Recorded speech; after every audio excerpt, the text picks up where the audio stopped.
ng tatay ko ang pagkababae ko. Siya. May secret affair kami ng office mate ko. Hindi ko matigilan kasi sobrang galing niya sa... Rocky's Secret Files. Secret Files. It's the kind of bleep you never knew existed. Kunwari inosente pero boy naman pala. Rocky's Secret Files. Secret Files.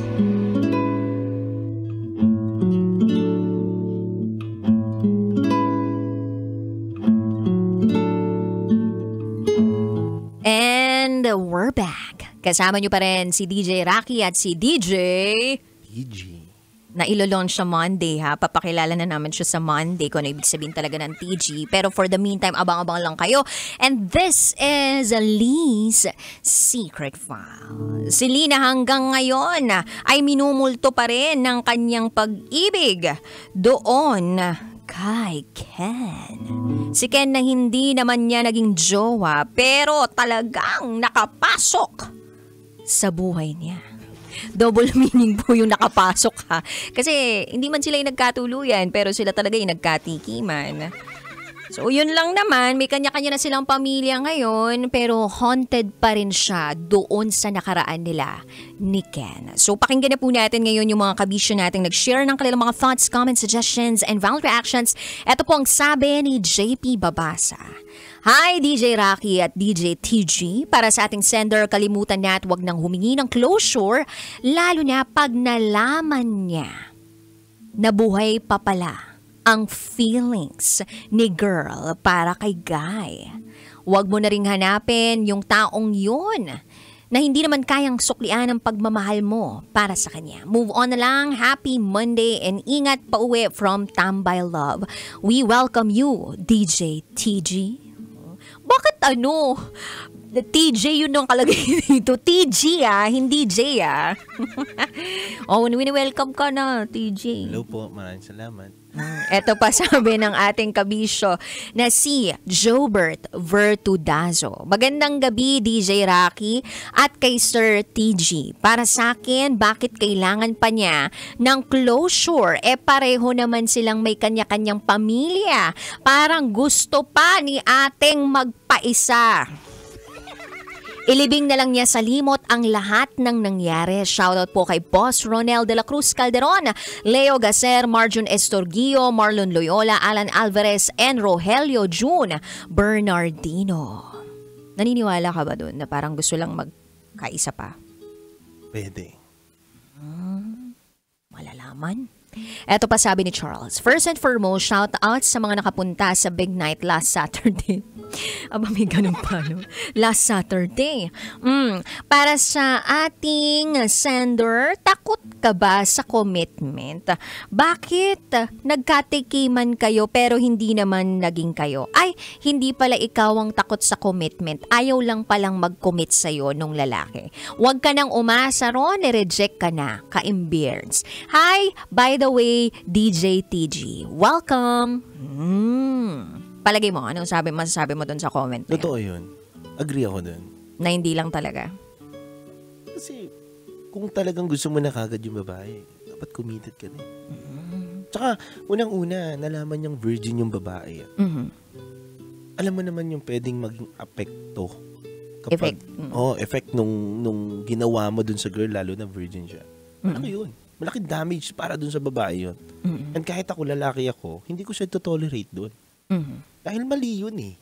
Sana dumami pa yung tulad mo, no? Hindi ako perfecto. Hindi gata ko. Oy, pero ito muna sabi ni Robert Tirao. Ganyan talaga pag nagmamahal tayo, yung ibinibigay mo lahat sa kanya, tapos hindi pala siya para sa iyo sa huli. Siguro hindi talaga kayo ang para sa isa't isa at baka oras na yon or nung oras na yon ay hindi pa siya handa. Sa iba mo na lang ibigay ang pagmamahal mo. Malay mo siya na pala yun. Naniniwala ka rin ba doon na baka hindi mo pa oras yung time na yun? Oo. Totoo yan. So, hindi pa mature si guy para doon sa girl nung time na yun? Yes. Pwede yan. So nagmamatter din pala sa lalaki ang maturity? Oo. Malaki. Malaki nga na yun. And may mga banat din kasi kami ng mga lalaki na alam mo, gusto talaga kita eh. Pero tingin ko hindi talaga tayo para sa ngayong pagkakataon na to. Bakit pinasasabi yan? Anong dumadaloy sa utak ninyo kapag nasasabi? Wala lang, palusot lang. Ganun. Alam mo, actually, yun yung iniisip ko, na baka palusot lang. Malusot na. Kasi, Baka makalusot eh. naniniwala ako na kapag ang lalaki talaga ready to commit, they will commit. Yeah. And gagwardyahan ka. At babakuran ka. Ayaw na merong ibang lalapit sa'yo. Gusto nila, kung talagang ikaw yung nakikita nila na future nila, hindi na nila palalapitan yung ibang lalaki sa'yo. Kasi baka sila pa yung magustuhan mo ni siya. Yes. Tama ba? Tama. Ganyan kasi ginawa ng asawa ko sa akin. Totoo yan. Totoo yan. So ano ang sabi mo dito pero sa ating sender? May mga tao din. May mga tao din. O lalaki din. Mhm. Na ganun yung pinapakita nila. Pero may sabit pa rin sila. Manipulator. Pwede. Babaero. Babaero. Or hindi na siya masaya doon sa kinakasama niya kaya niya nagagawa ngayon to. Maraming dahilan. Mhm. Maraming pwedeng paghugutan ng dahilan. Mhm. Pero kung titignan lang natin yung storya na to, tingin ko hindi handa yung lalaki mag-commit at gusto niya lang din na ma-take advantage lang yung girl. Yun lang. Napakasimple lang yun. Kasi kung gusto mo talaga yung babae, wala ka ng kuskus balungos, di ba? Mhm. Sabihin mo, gusto kita. Mhm. Hindi ko para kuwain lang yan dahil gusto kong kuwain yung Mhm. puso mo, yung pagmamahal mo. Mhm. Hindi yung So paano to? Etong sender natin ngayon na si Lee, gusto niya pa ng isang saglit.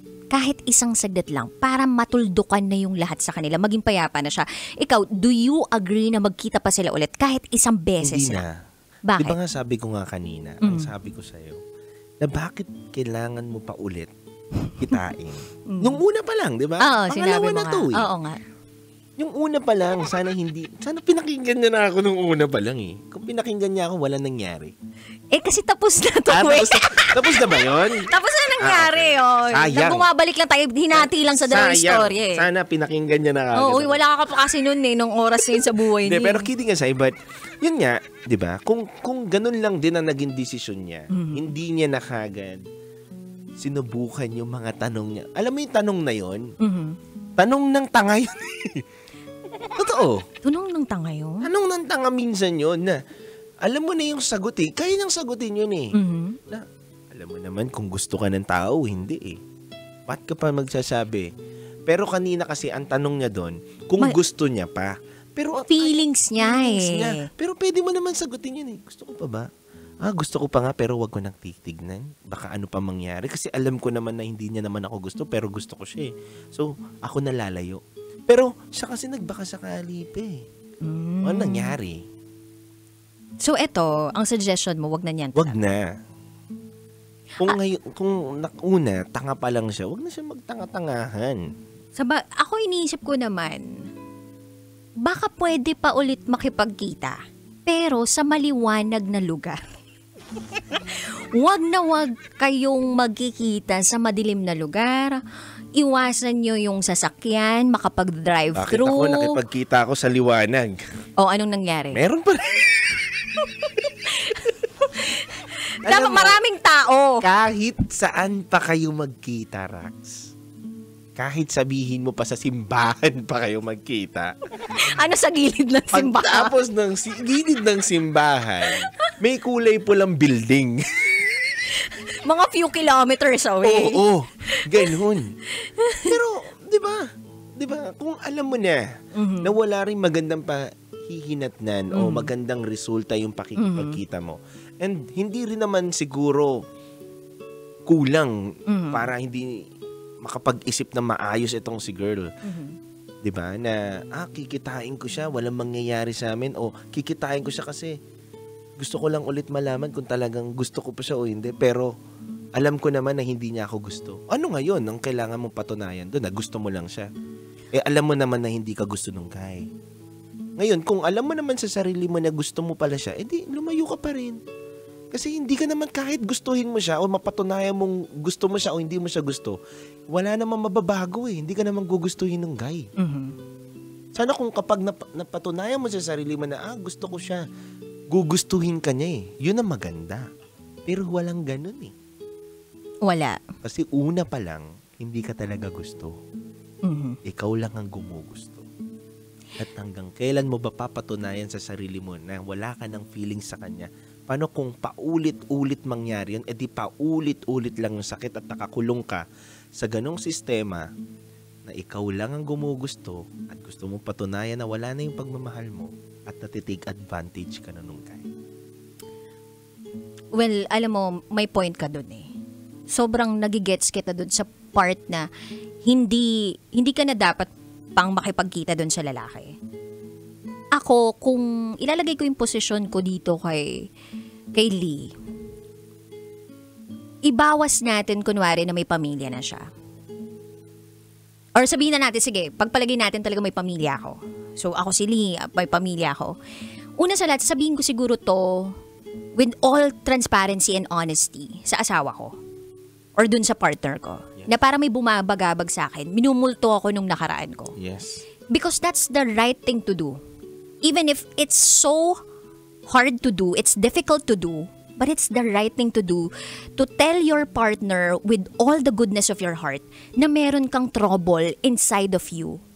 Okay. And if that solves, or if seeing that guy who haunts you solves that kind of trouble in your head, magpasama ka siguro sa asawa mo. Diba parang, Pero how many times? isa lang, dude. Pero gusto niya pang pumangalawa.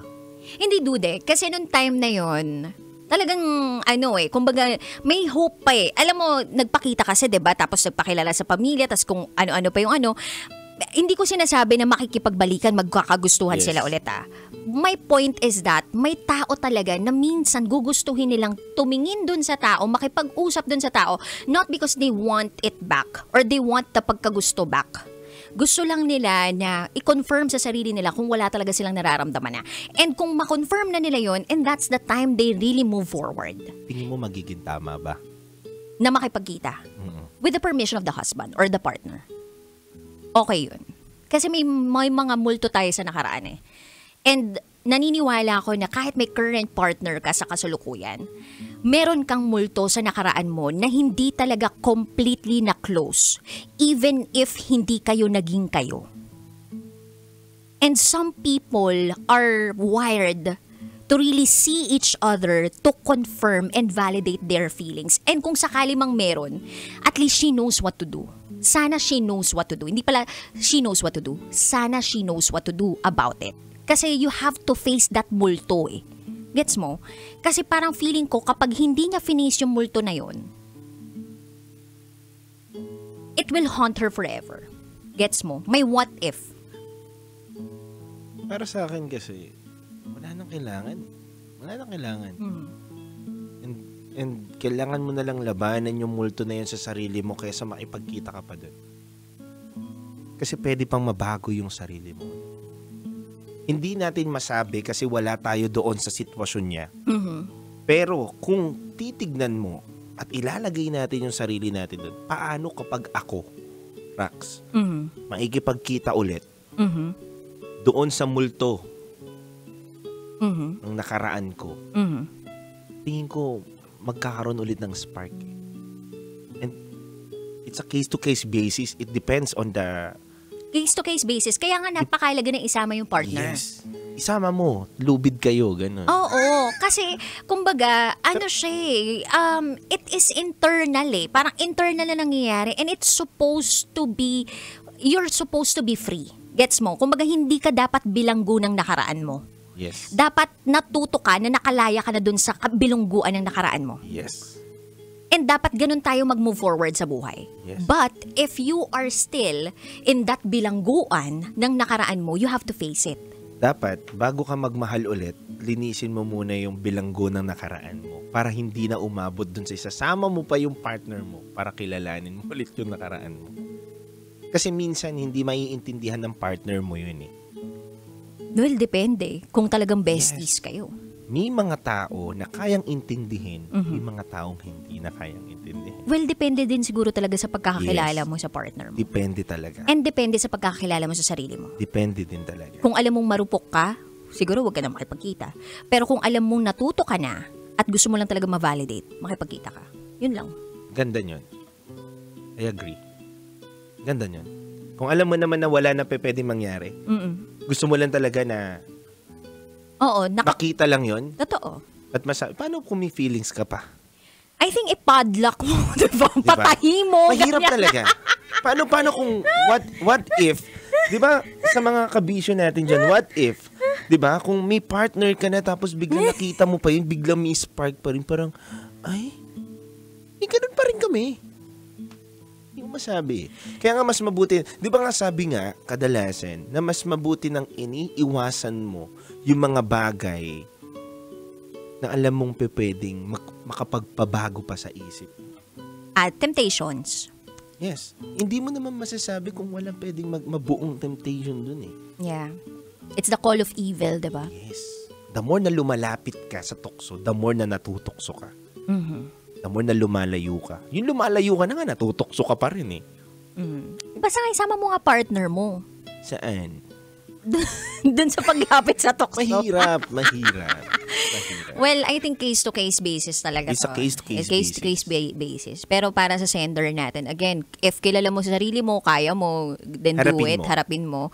Pero kung hindi, alam mo maging marupok ka, atras ka na lang. Yes. Kung yun ang ikakapayapa mo, ikakasaya ng puso mo, at ikakatahimik mo para makamove forward ka at makakilala ng panibagong tao magmamahal sa'yo, May partner siya. go. Yun nga. Yung partner niya. Oh, partner na. Sana yun na yun. Oh. Yung tatay na anak niya. Yun nga, sana yun na yun. Wala nang ibang sideline. Yes. Yeah. Sana. Yun naman yung wish natin sa bawat senders. Yes. Dahil, again, tao ang nagpapakomplika ng sarili niyang sitwasyon, ng buhay niya. Totoo yun. We are the product of the Ganda yun. choices. We are the product of our own choices in Ang life. simple ng buhay eh. Ang simple ng buhay, tayo lang nagpapakomplikado minsan. Yeah. Kaya choose wisely. Piliin niyo kami. Choose your battles. Yan. And piliin mo ko. Ayan, piliin niyo kami. Piliin Ayan. mo si Rocky. Ayan. Yun lang yun eh. Anyway, ang dami na namin napag-usapan ni TG dito, no? Ay, kabisyo. If you wanna share secrets, share nyo lang sa amin dahil marami kaming hanash dito. Actually, si TG lang naman. Si Rocky, dami RockyTera@gmail.com. talaga si Rocky. Nabibit-bit lang ni Rocky. Hindi, kasi parang, alam mo TG, ganito, ganyan. Hindi, maganda din naman na may perspective talaga ni TG na ibinabahagi sa atin. Kasi mas nababalatan natin yung lalaki, yung mga lalaki. Nababalatan natin ang buhay yung mga lalaki dito. Yes. Kasi iba yung wiring ng babae sa lalaki. Sana, hindi naman, alam ko naman, na hindi naman lahat ng lalaki parehas nito nasa letter natin. They can. Yes, kaya wag pa rin matakot magmahal ang mga babae. Dahil may mga matitino pa dyan. Dahil may matitino pa rin. Na hindi ka paaasahin, hindi ka bibigyan ng mga mixed signals. Sabi nga, di ba, basta driver, sweet lover. Bakit driver? Wala lang, naisip ko lang bigla. Habang nagmamaneho kanina, bigla ko naisip, ay, nakita akong ano. Talaga ba? Hindi, natatawa siguro sa ating mga driver ngayon. Anyway, good evening sa inyong lahat. O di pag sinabi ko, basta security guard, malaki batuta, gano'n. Galing rin na. Meron ka rin ha. Diba, ganun ba yun? Galing. Anyway, sige na, na kami, play na ako dito ng mga element namin na iba. We're gonna say BRB as in Bathroom Break, kasama pa rin si DJ Rocky. At ang nag-iisang TG, dito lang yan sa 90.7 Love Radio. Kailangan ba bang i-memorize yan? Basic, this is Lee's Secret File.